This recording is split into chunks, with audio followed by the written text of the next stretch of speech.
कई लोगों का यह प्रश्न होता है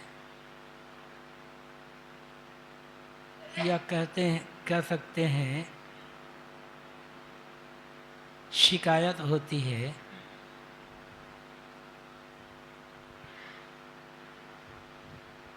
कि प्रयत्न करने के बाद भी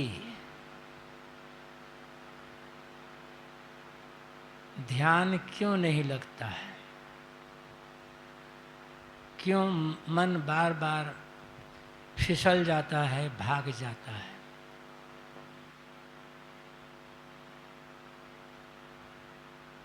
एक ही बात, एक चाहे उसे दो बात कहें चाहे एक बात कहें,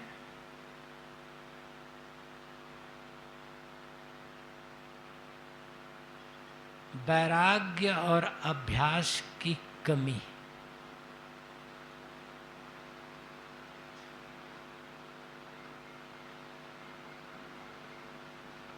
बहुत पूर्व की, कई वर्ष पूर्व की बात है। बिहार के मुंगेर जिले के कस्बे में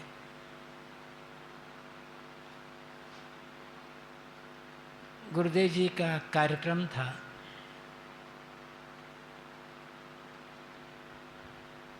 एक दिन शाम के समय मुंगेर से दो वकील गुरुदेव जी से मिलने के लिए आए।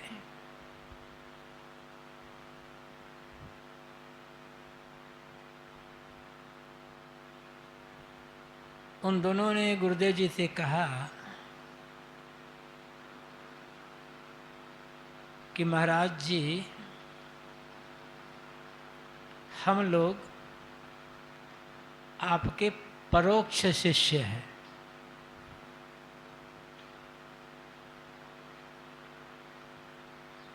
बहुत दिनों से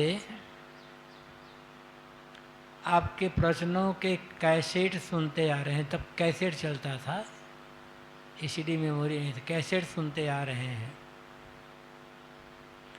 आपकी पुस्तकें पढ़ते आ रहे हैं। सारी बातें हमें अपील करती है और आप की सारी बातें वैज्ञानिक रहती है, तथ्यपूर्ण रहती है। आज पहली बार आपके दर्शन का सौभाग्य मिला है। आपकी सारी बातें समझ में आती है, किंतु आप जो यह कहते हैं कि मन सारे विचारों को, संकल्पों को छोड़कर पूर्ण शांत निर्विषय हो जाता है,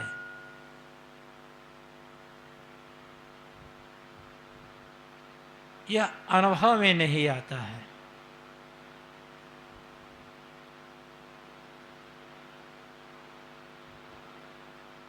उनकी बातें सुनकर गुरुदेव जी ने कहा, बचपन से लेकर, बस गुरुदेव ने इतना ही कहा था, बचपन से लेकर, दोनों वकील तो थे कि महाराज समझ गए, बचपन से लेकर आज तक खुराफात करते आए हैं, सांसारिकता के पीछे दौड़ते आए हैं। वही अभ्यास मन में ठसाठस भरा हुआ है, इसलिए मन पूर्ण निर्विषय शांत हो जाता है। ये बात समझ में नहीं आती है।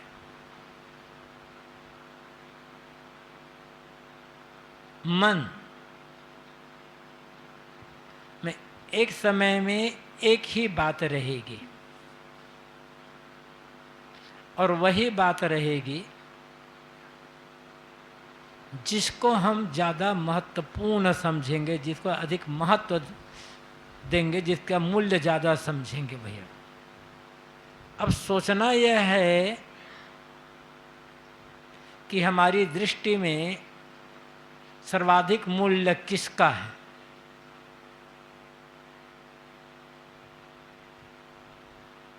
जबान से हम भले कुछ कहें,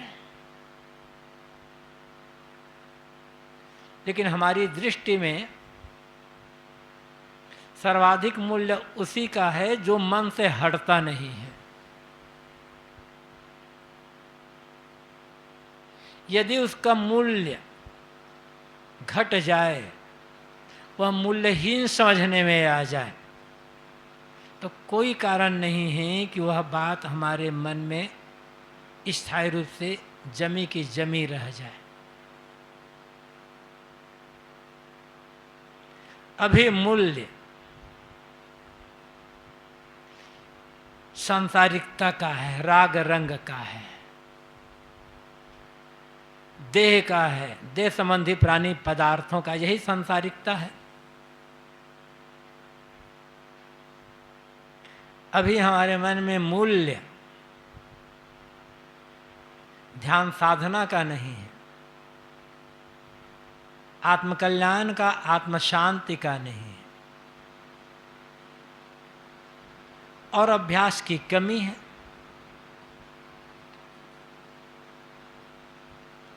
वर्षों का पुराना अभ्यास कुछ दिनों की साधना से या कुछ महीने और 1-2 वर्ष की साधना से दूर होने वाला नहीं है।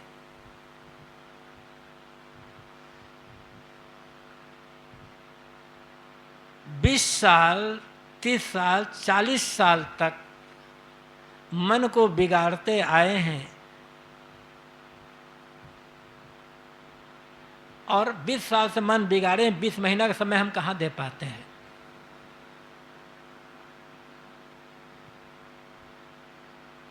एक आश्रम था, समय समय पर वहाँ सत्संग कार्यक्रम हुआ करते थे। एक बार छुट्टी का समय था तो एक सज्जन आए, शहर में रहते थे। 2-4 दिन रुके, जाने लगे। तो वहाँ के जो गुरुजी थे उनसे मिले और कहे, महाराज मैं भी चाहता हूँ कि मेरा मन पूर्ण शांत हो जाए, मुझे सत्य का ज्ञान हो जाए। सत्य का ज्ञान पाने के लिए, आत्मज्ञान पाने के लिए, आत्मा शांति के लिए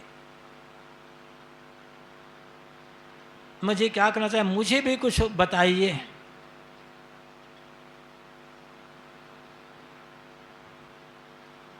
तो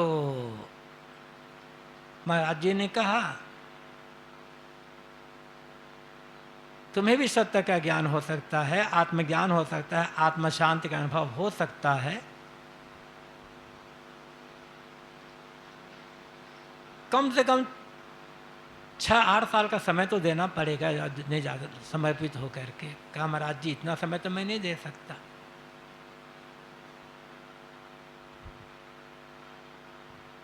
महाराज जी ने कहा, 6-8 साल का समय नहीं दे सकते तो 6-8 महीना का समय दे दो, आश्रम में रहो, संतों का सेवा साधना अभ्यास का काम करते रहो। कि महाराज जी 6-8 महीना का समय भी देना बड़ा मुश्किल है। तो महाराज ने कहा, अरे 1 महीना का समय तो दोगे, 1 महीना तो रहो आश्रम में। कि महाराज जी छुट्टी थी इसलिए आ गया हूँ, अब तो 1 महीना क्या और नहीं रुक सकता मैं। अच्छा, महाराज जी ने कहा, अच्छा कोई बात नहीं, 3-4 दिन और रुक जाओ, थोड़ा हम कुछ रास्ता बता देंगे। महाराज जी नहीं रुक सकता हूँ। तो महाराज जी ने कहा, अच्छा ये बताओ क्या करते हो तुम?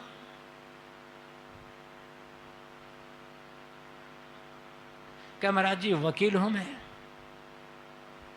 वकालत करता हूँ। महाराज जी ने पूछा, वकील बनने के लिए कितना समय लगा होगा? कि महाराज करीब 20-22 साल तो पढ़ना पड़ा। उसके पश्चात जब पढ़ाई हुई तो फिर और कानून की किताबें पढ़नी पड़ी। 25-25 साल का समय देना पड़ा होगा, लेकिन अभी भी पूरा नहीं हुआ है, अभी बहुत सीखना बाकी है। तो महाराज जी ने अपने शिष्य को कहा, कोई है नहीं, इसे पकड़ करके निकाल दे बाहर आश्रम से। लोगों ने कहा, महाराज जी क्या हो गया?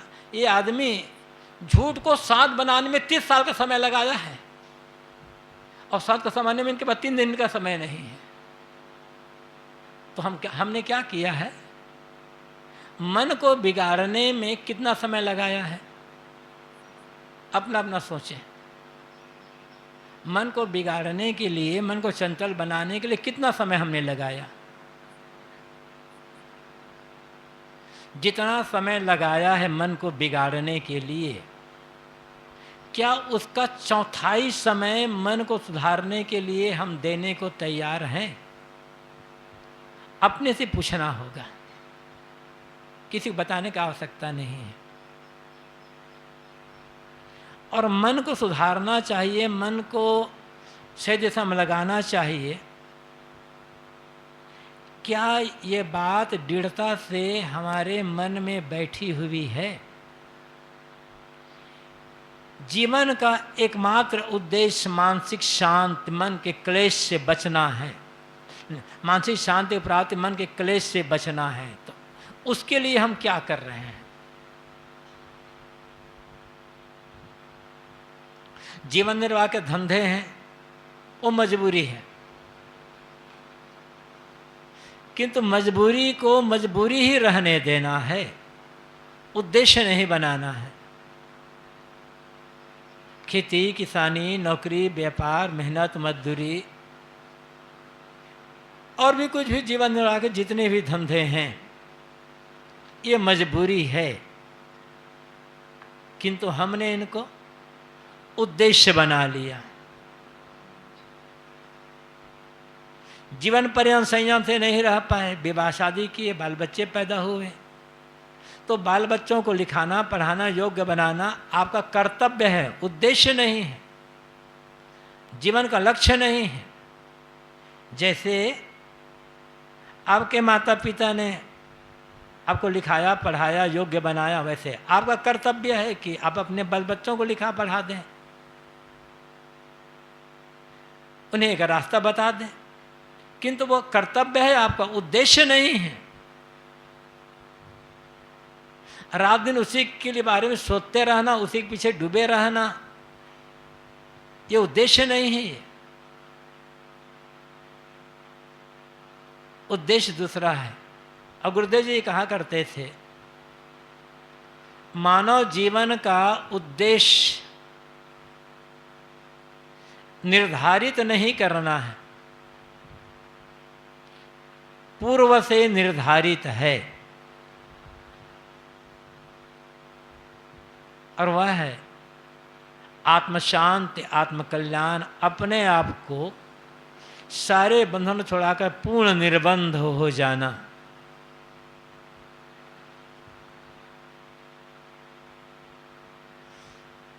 और यदि ऐसा काम नहीं किए तब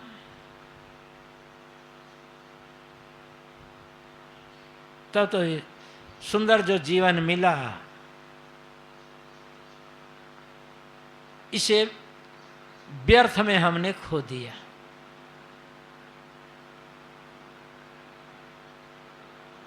गोस्वामी जी की पंक्तियां याद करें,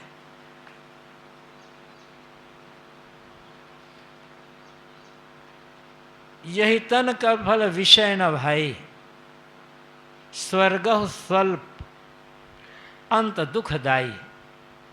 हे भाई, इस मानव जीवन का फल इंद्रियों के विषय भोगना नहीं है, और इस मानव जीवन में धर्म परोपकार से व भक्ति करके मरने के बाद स्वर्ग जाकर वहाँ का सुख भोगना नहीं, क्योंकि स्वर्ग स्वल्प, स्वर्ग का सुख भी अल्प है, और अंत में स्वर्ग का सुख भी दुख में बदल जाते हैं। पुण्य छिने पुण्य मृत्यु लोके विश्रांति कहा गया है। जब तक पुण्य है,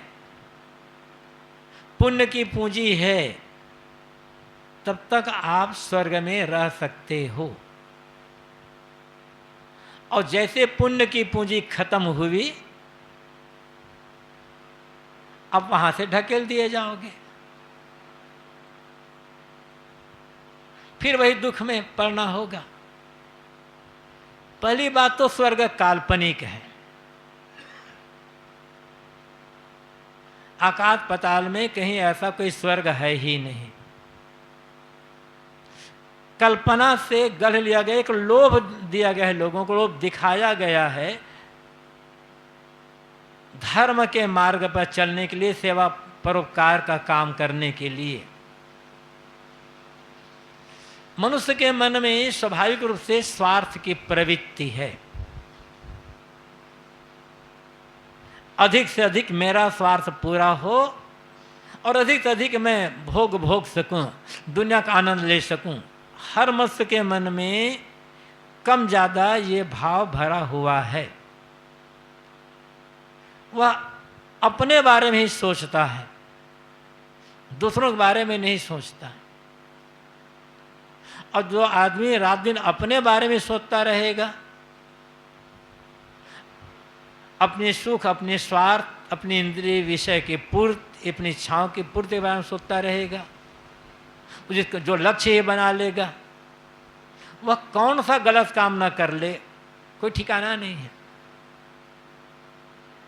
तो गलत काम से लोगों को हटाने के लिए, बचाने के लिए और सही मार्ग, सही काम में लगाने के लिए नरक का भय दिखाया गया और स्वर्ग का लोभ दिखाया गया। देखो, तुम ऐसा सा गलत काम करोगे तो तुम नरक में जाओगे और तुम्हें नरक में ऐसी ऐसी तकलीफ मिलेगी, ऐसा ऐसा दुख मिलेगा। डराया गया आदमी को कि कम से कम डर करके आदमी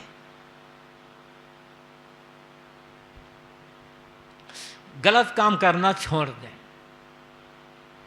और लोभ दिया गया स्वर्ग का कि ऐसा तुम धर्म करोगे, सेवा करोगे, परोपकार करोगे, दिन दुखियों की भलाई का काम करोगे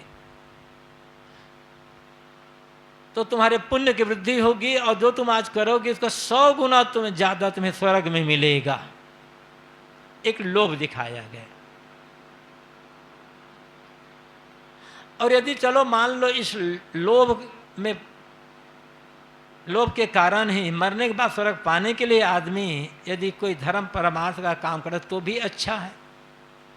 कम से कम इस जीवन में गलत कर्मों से तो बचा रहेगा, दुनिया को तो नरक नहीं बनाएगा।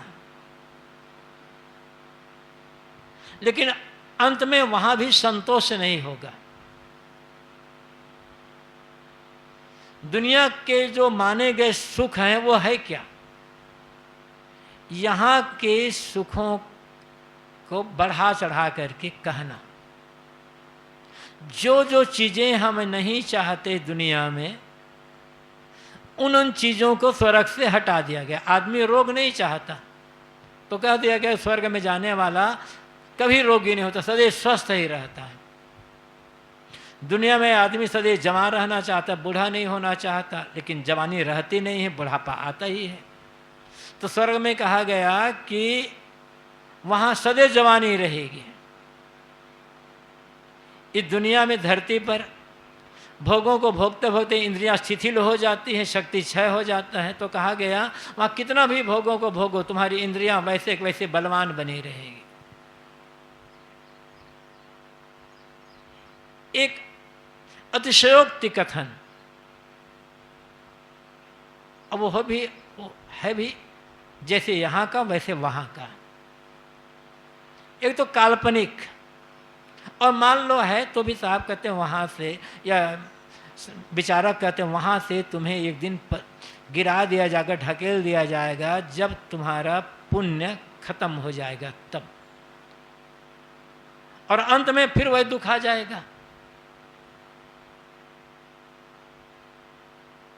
मानव जीवन का उद्देश्य मरने के पश्चात किसी स्वर्ग में जा कर के वहाँ के भोगों का आनंद भोगना नहीं है, किंतु इसी जीवन में ऐसा जीना जिससे सारे बंधन कटकर कल्याण की प्राप्ति हो। और ऐसा नहीं किए तब गोस्वामी जी क्या कहते हैं, जो न तरे भवसागर नर समाज अस पाए, सोकृत निंदक मंद मति आत्म हन गधि जाए। ऐसा सुंदर मानव जीवन पाकर, मानव शरीर पाकर जो आदमी भवसागर से पार होने का काम नहीं करता, मतलब बंधन काटने का, कल्याण का काम नहीं करता, वह कृत निंदक है, अपने ही किए हुए कर्मों की निंदा करने वाला, धर्म परमार्थ की निंदा करने वाला है, और मंदमति है, मंद बुद्धि का है आदमी।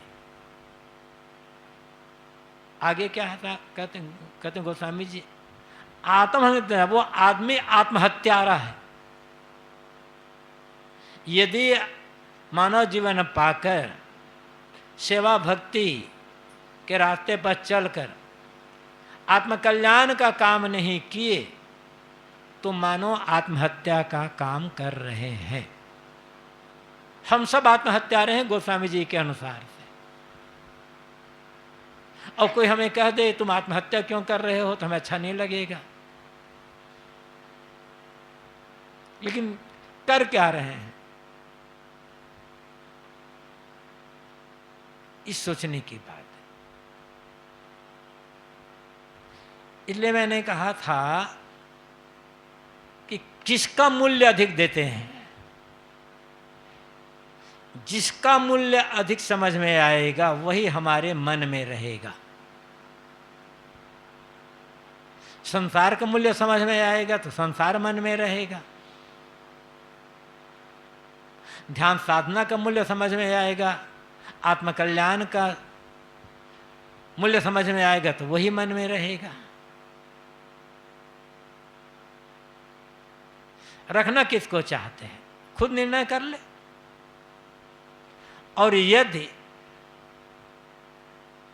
संसार का मूल्य अधिक समझ में आ रहा है तभी शिकायत करना कि मन रुकता नहीं है गलत है।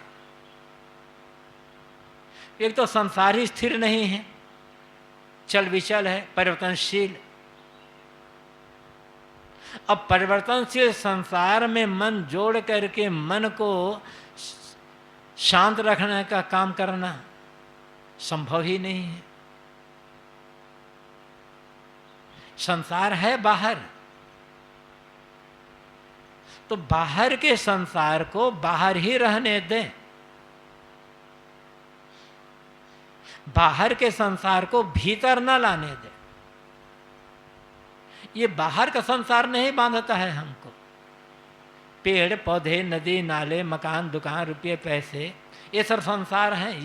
ये कहाँ बांधते हैं? इनके लिए मन में जो लोभ मोह पैदा होता है, राग द्वेष पैदा होते हैं, आसक्ति कामना पैदा होती है, ये संसार है। इसलिए मन का उधर बहते रहना संसार है, इसी को काटना है। बाहर संसार तो सदैव रहा है और सदैव रहेगा, इसको ना कोई मिटा सका है न मिटा सकेगा।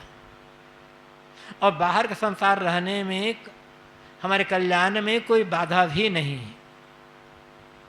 बाधा है भीतर का संसार, इच्छा कामना तृष्णा लोभ मोह राग द्वेष, और आप कुछ भी नाम ले लें, यह संसार है। और इसको हम सदैव मन में बनाकर रखते हैं। कोई ना कोई इच्छा मन में रहती है हमारे। किसी के लिए मोह रहता है, किसी के लिए बैर रहता है। मन कभी खाली होता ही नहीं है, तो कैसे रुकेगा मन? फिर उतना समय भी हम नहीं देते जितना समय चाहिए। मैंने कहा था 20 साल तक मन को बिगाड़ने का, चंचल करने का काम किए हैं, तो लगातार 20 महीने का तो समय दे। लेकिन 20 महीना तो दूर, 20 दिन का भी समय नहीं है हमारे पास। और शिकायत है कि मन ठहरता नहीं, मन तो भागता है, मन तो बड़ा बेईमान है। मन बेईमान नहीं है, मन तो जैसा है वैसा है। मन स्वाभाविक रूप से बेईमान होता तो इसे हम शुद्ध ही नहीं कर सकते ना। मन स्वाभाविक रूप से यदि मलिन होता, अशुद्ध रहता, तो कभी मन को शुद्ध किया ही नहीं जा सकता, कभी से निर्मल किया ही नहीं जा सकता था। लेकिन लोग करते हैं।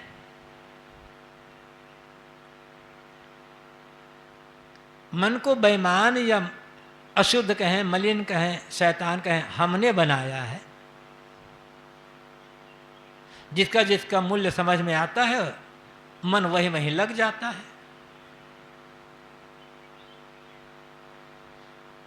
इसलिए मन को कोसने की आवश्यकता नहीं, मन को गाली देने की, मन बेईमान है, चंचल है, बदमाश है, कहने की आवश्यकता नहीं है। आवश्यकता है नए अभ्यास बनाने की। अब पुराना अभ्यास जो बन चुका है उसको काटने की उतना समय। गुरुदेव जी कहा करते थे, लिखा भी है उन्होंने, एक जगह एक संगीत का कार्यक्रम रखा गया था। बड़े प्रसिद्ध संगीतज्ञ आए थे। एक संगीतकार के संगीत से प्रभावित होकर एक युवक उनके पास गया और कहा, क्या मैं भी आपके जैसा संगीतज्ञ बन सकता हूं? उस संगीतकार ने कहा, मेरे जैसा नहीं, मुझसे भी बड़ा संगीतकार तुम बन सकते हो। जब मैं बन सकता हूं तो तुम भी क्यों बन सकते हो, तुम क्यों नहीं बन सकते? युवक ने कहा, क्या करना होगा? कुछ करना नहीं, 35-40 साल तक अभ्यास करना होगा। वो तो घबरा गया। वो संगीतकार एक दिन में संगीतकार थोड़े बना। कितना जो लोग संगीत में अभ्यास करते हैं, देखो 4-4, 6-6, 8-8 घंटा अभ्यास करते हैं रोज। और हम लगातार 2 घंटा भी अभ्यास नहीं कर सकते। यहाँ तो मान लो आप इसके लिए आए हो तो सुबह शाम तक 8 घंटा बैठ जाते हो। घर में जहाँ रहते हैं वहाँ पर क्या 2 घंटा का समय दे पाते हैं? और के साथ साथ जो कुछ हम मन इंद्रियों से ग्रहण करते हैं, क्या वही ग्रहण करते हैं जो उचित और आवश्यक है? अनावश्यक और अनुचित विषय तो ग्रहण नहीं करते मन इंद्रियों से। ये सोचना होगा। आंखें खुली, मतलब 5 ज्ञानेंद्रियां और मन, ये सभी बहिर्मुख है, सब बाहर की ओर खुले हैं।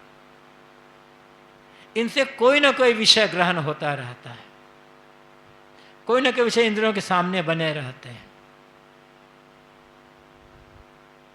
शुद्ध है या अशुद्ध है जो ग्रहण कर रहे हैं, यह देखें।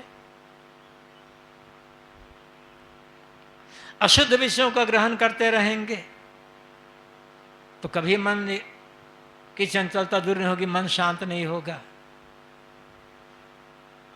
जो आवश्यक है, उचित है और शुद्ध है, उनका ही ग्रहण। अशुद्ध, अनावश्यक,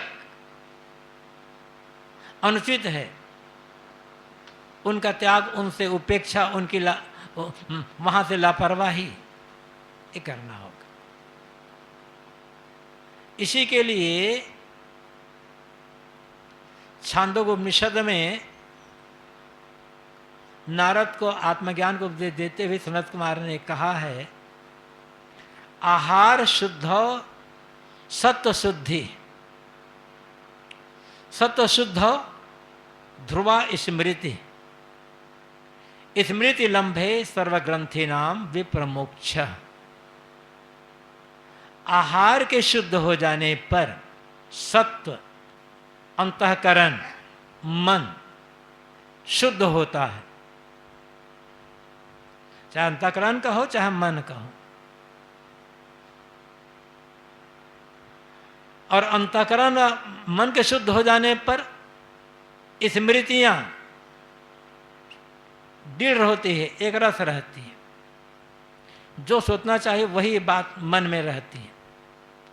स्मृति लंबे सर्वग्रंथि नाम विप्रमोक्षा, जब स्मृतियां सुदृढ़ हो जाती हैं तब सारी ग्रंथियों का विप्रमोक्षा, पूरी तरह से सारी ग्रंथियां कट जाती हैं, टूट जाती हैं। आहार शुद्ध, मन में, आदमी के मन में तमाम प्रकार की ग्रंथियां बनी हुई है, ईर्ष्या, द्वेष, राग, रंग, मोह, माया और पता नहीं क्या क्या। यही ग्रंथियां बंधन का कारण है। टूटेगी कैसे? कहते हैं आहार शुद्ध होना चाहिए। आहार, आहरण करना, ग्रहण करना, खींचना, लेना।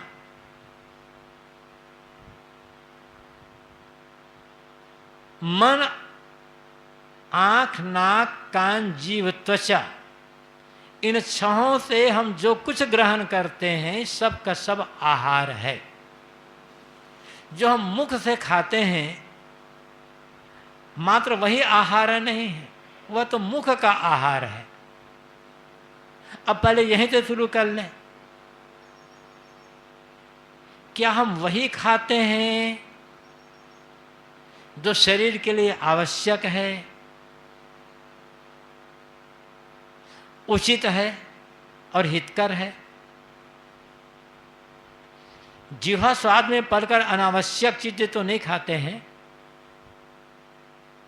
अधिक खटाई, मिठाई, तेल, घी, मिर्च, मसाले का प्रयोग तो नहीं करते। समय के विरुद्ध तो नहीं खाते। गलत चीजें तो नहीं खाते। ये सोच लें। और ये भी सोच लो, जीने के लिए खा रहे हो या खाने के लिए जी रहे हो। यदि जीने के लिए खाओगे तो कभी गलत चीज नहीं खाओगे, समय विरुद्ध नहीं खाओगे, जो उचित होगा वही खाएंगे। और खाने के लिए जी रहे हो तब तो कोई बात ही नहीं है। और खाने के लिए जीने वाला आदमी का मन कभी संतुष्ट नहीं रहेगा, चाहे जो मिल जाए उससे खाने लगेगा कि जैसा चाहे वैसा स्वाद नहीं आया, एक न एक कमी मन में रहेगा। और जीने के लिए खाओगे तो स्वाद के पीछे नहीं दौड़ोगे। यद्यपि बेस्वाद चीजें नहीं खाना है, लेकिन फिर बहुत मिर्च मसाले के पीछे नहीं दौड़ोगे। तो देख लें, जो मुख का आहार है, जिह्वा का आहार, रस ग्रहण करते हैं, वह उचित है या उचित नहीं है, ये सोच ले। गलत चीजें खा खा करके, तामसी भोजन, बासी भोजन खा कर करके कभी मन स्थिर नहीं हो सकता है। आंखों से देखते हैं, देखना, रूप आंख का आहार है। आंखों से रूप का ग्रहण होता है ना, दृश्यों का ग्रहण होता है, वो आंख का आहार है। तो क्या वही देखते हैं जो व्यवहार के लिए, कामधाम के लिए उचित है और आवश्यक है? विकारी दृष्टि से तो नहीं देखते, वासनात्मक दृष्टि से तो नहीं देखते। देख देख करके तो मन चंचल्य बनाते हैं। क्या देखना पसंद करते हैं ज्यादा? जो मन में रजोगुण पैदा करे, विकार पैदा करे, ऐसे दृश्यों को देखना ज़्यादा अच्छा लगता है, या जिसको देखने से मन में सात्विक भावना आए, रजोगुण घटे सतोगुण बढ़े, ऐसा देखना ज़्यादा अच्छा लगता है? स्वयं निर्णय कर ले। जिस देखने से, जिस दृश्य के ग्रहण करने से मन में रजोगुण की वृद्धि होती है, मन में उत्तेजना आती है, विकार पैदा होते हैं, और उसके लिए प्रियता है। और शिकायत क्या है? मन ठहरता नहीं है। कहाँ ठहरेगा? जो सुनते हैं कान से, सुनना शब्द कान का आहार है। क्या सुनना अच्छा लगता है? अश्लील गीत, अश्लील वार्ता, निंदा चुगली, दूसरों की बुराई, लड़ाई झगड़े की बात, या ज्ञान विवेक विचार संयम साधना क्षमा गम संतोष प्रेम की बात? निर्णय अपना को करना है ना। और अब तक जो सुनते आए हैं, रुचि किसके लिए रही है?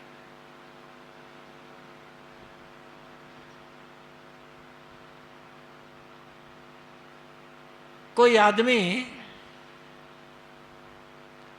हमारे घर के दरवाजे के सामने से पानी बहा दे, या हमारे घर के दरवाजे पर थोड़ा कचरा ला करके डाल दें, हम उसे झगड़ा कर लेंगे और गाली गलौज मारपीट करने तैयार हो जाएंगे। तो मेरे घर के सामने कचरा क्यों लाते? और याद भी रखो, कोई आदमी आपको यदि खाने को जहर भी दे रहा है तो उतना बड़ा नुकसान नहीं कर रहा है आपका, किंतु वह आदमी जो आपके कान के रास्ते से जहर घोल रहा है भीतर, वो बड़ा नुकसान कर रहा है। ये निंदा, दूसरी बुराई हमारे सामने कर रहा है। क्या कर रहा है? कान के रास्ते से जहर पैदा घोल रहा है, और बड़े प्रेम से सुनते हैं हम, वो कचरा बड़े प्रेम से स्वीकार करते हैं। जिसकी बुराई कर रहा है वो आदमी बुरा है या नहीं है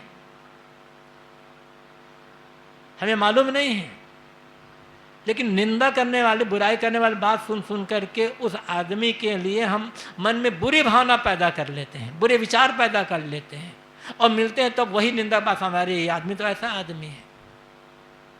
कितना बड़ा नुकसान करते हैं। निंदा सुनना तो पाप है ही, निंदा करना और महापाप, और दोनों में हमें बड़ा आनंद आता है। और कहते हैं हम भगत हैं, हम सत्संगी हैं, हम साधक हैं, और शिकायत भी ये करते हैं मन ठहरता नहीं। कहाँ से ठहरेगा? बाहर घर के दरवाजे पर आकर कोई कचरा डाल दे, उसे साफ करने में कुछ सेकंड लगेगा, लेकिन किसी ने हमारे कान के रास्ते से भीतर जो कचरा डाला है ना, उसे साफ करने में कितना समय लगेगा? कभी सोचते हैं? और बड़े प्रेम से उस कचरे को स्वीकार करते हैं। फायदा क्या हो रहा है? अहंकार बढ़ता है। जब हम किसी की बुराई सुनते हैं ना, तो उनसे मैं अच्छा हूं, यह अहंकार बढ़ता है।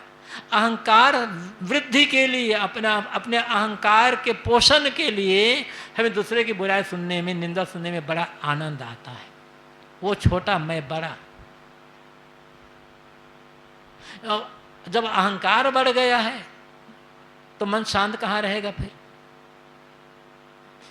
मन तो भागेगा, मन तो स्थिर कभी होगा ही नहीं, शुद्ध होगा ही नहीं।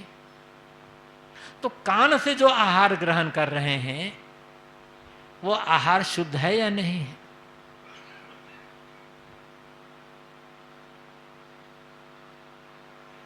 मन से सोचना, ये मन का आहार है। मन का काम है सोचना।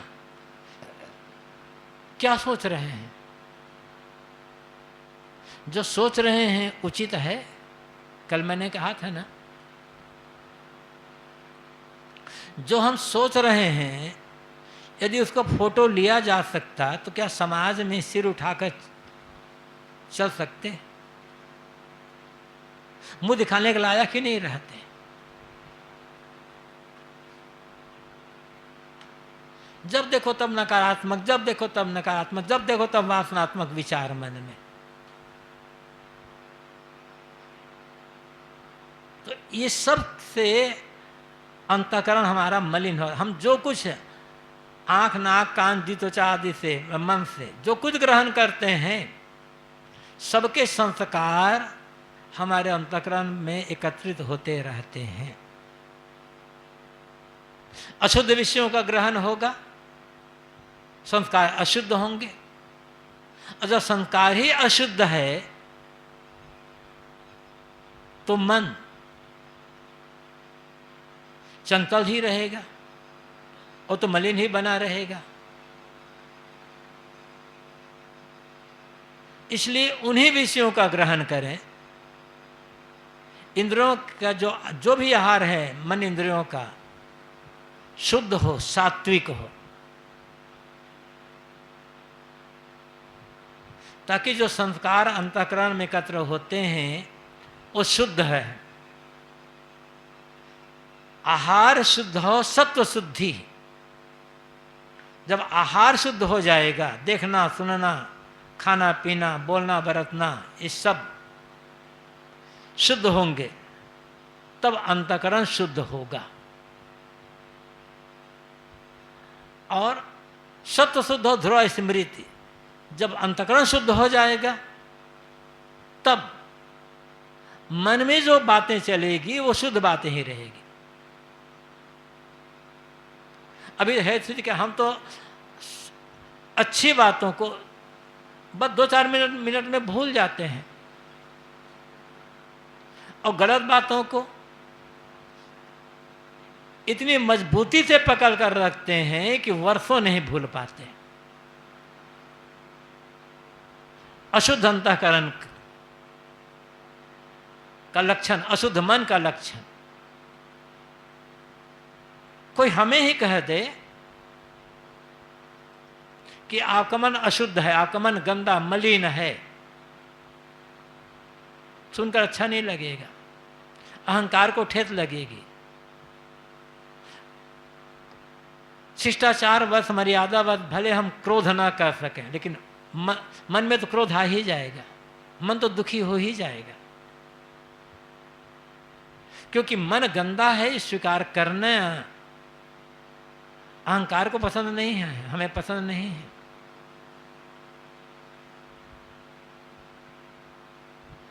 हम दिखावा यही करते हैं हमारा मन बड़ा शुद्ध पवित्र है। तो कोई भी आदमी सुनने को पसंद नहीं करता कि मेरा मन गंदा है, अशुद्ध है, अच्छा नहीं लगता। और यदि किसी ने कहा कि तुम्हारा मन गंदा है और ये बात सुन करके दुखी हो गए तो सिद्ध हो गया सचमुच में मन गंदा है, क्योंकि दुखी मन ही गंदा होगा। जिसका मन निर्मल हो, जिसके मन में कोई विकार नहीं होगा, मलिनता नहीं होगी, वो आदमी दुखी क्यों होगा, वो आदमी क्रोध क्यों करेगा।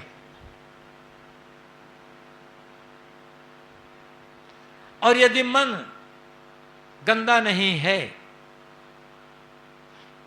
तो बेकार बातों को सोचता क्यों रहता है ज्यादा, सुबह शाम तक उन्हीं बातों की याद क्यों किया करता है। अशुद्ध मन ही गलत बातों को याद कर रखेगा। शुद्ध मन का लक्षण ही है गलत बातों को जल्दी से जल्दी खारिज कर देना, मिटा देना उससे, और अच्छी बातों को याद करना। यही स्मृति का ध्रुव होना है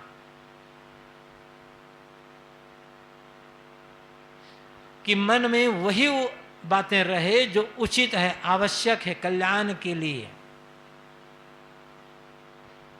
अब ऐसा हो गया तब मन में मलिनता रह नहीं गई, मन में कोई गलत विचार है नहीं, कोई गलत संकल्प आता नहीं, तो सर्वग्रंथिनां विप्र मोक्षा, सारे ग्रंथियों का विप्र मतलब पूरी तरह से, अच्छी तरह से,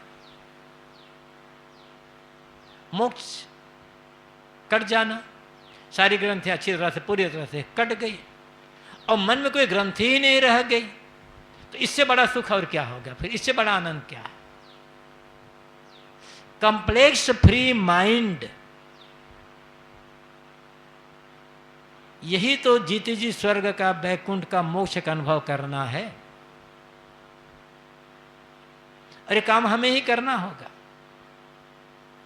तो हमारे मन की गांठें खुले,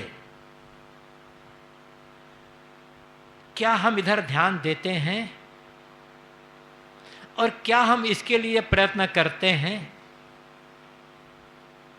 ये सोचने का कितना समय हम दे रहे हैं इसके लिए।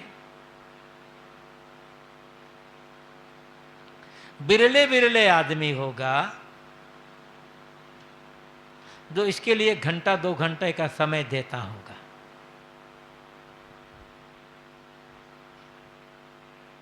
और जो बराबर समय देगा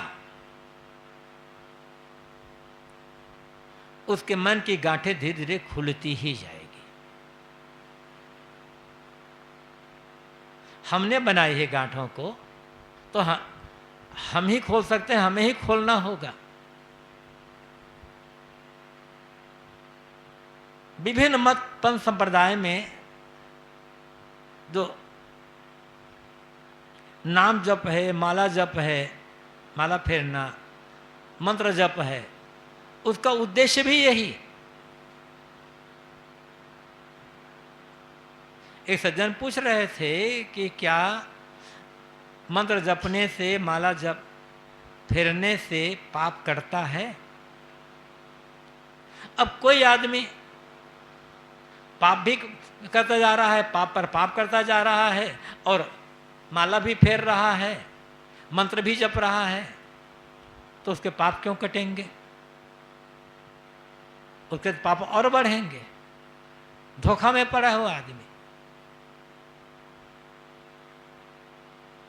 किंतु आदमी पाप, पहले उससे पाप हो चुका है, भूल दशा थी, अज्ञान था,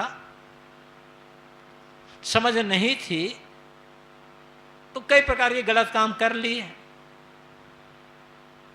अब वो तो हो चुका है, लेकिन अब भूल मिट गई, समझ सही हो गई, दिशा सही मिल गई।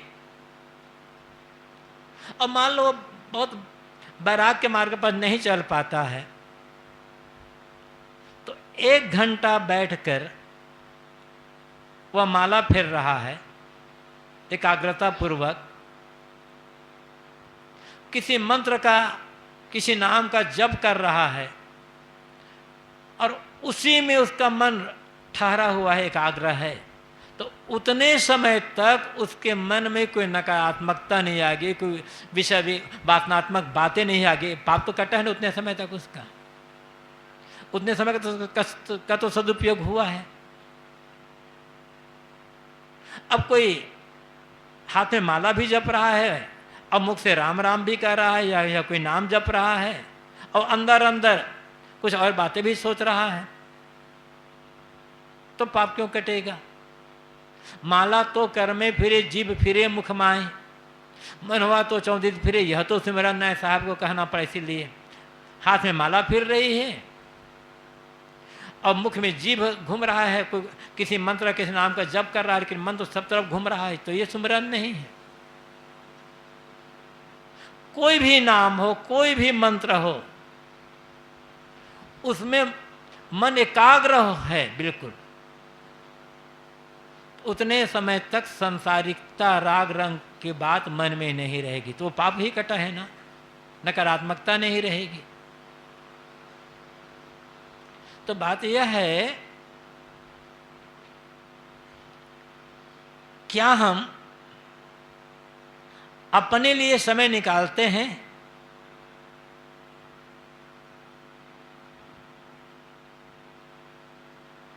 बिरले बिरले हैं जो समय अपने लिए समय निकालने वाला।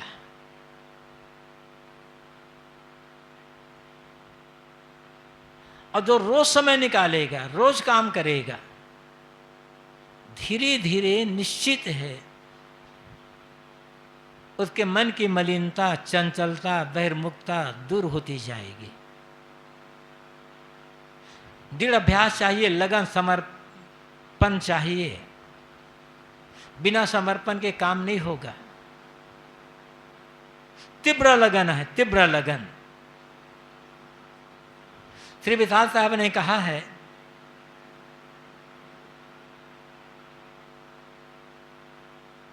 लोभी मन के दामगत, कामी मन के काम, मोही मन के पुत्रगत, तीनों जगत बेकाम।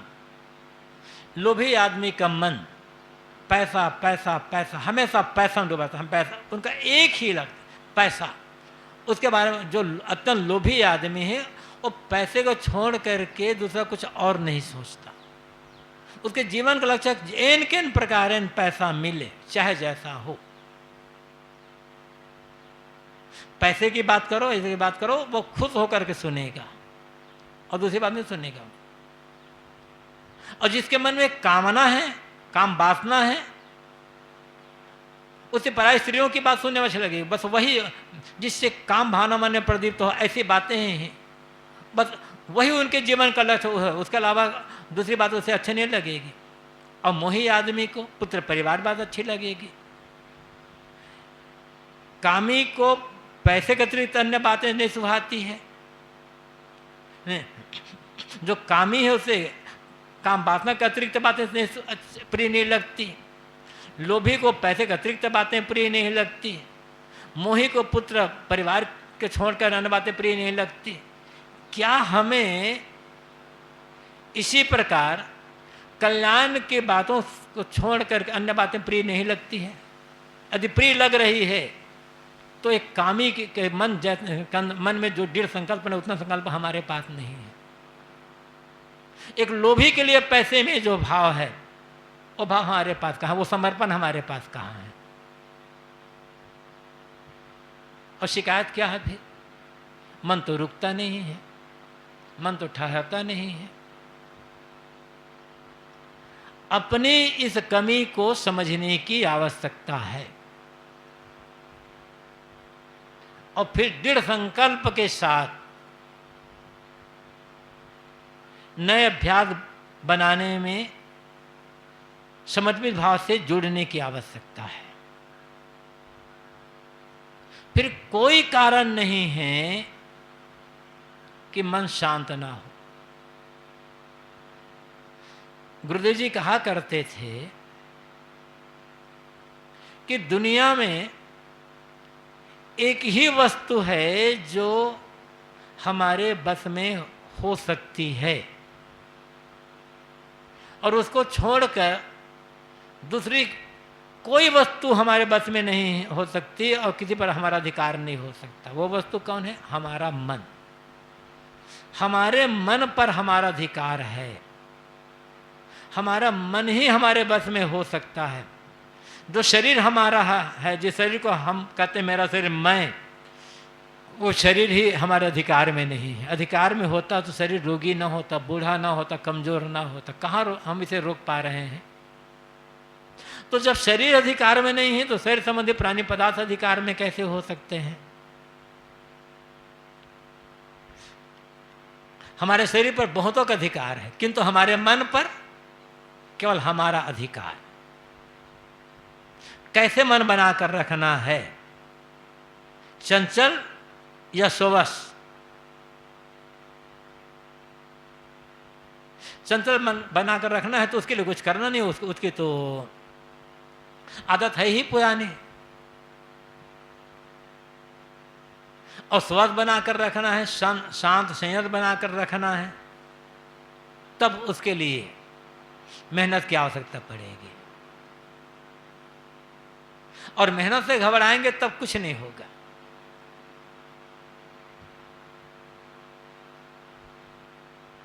जितनी मेहनत संसार के लोगों को खुश करने में है, उसका 100वां हिस्सा मेहनत मन को खुश करने में, मन को बस करने में नहीं है। फिर भी क्यों हम हार जाते हैं? विषयासक्ति ने हमें अत्यंत कमजोर बना दिया है, दुर्बल।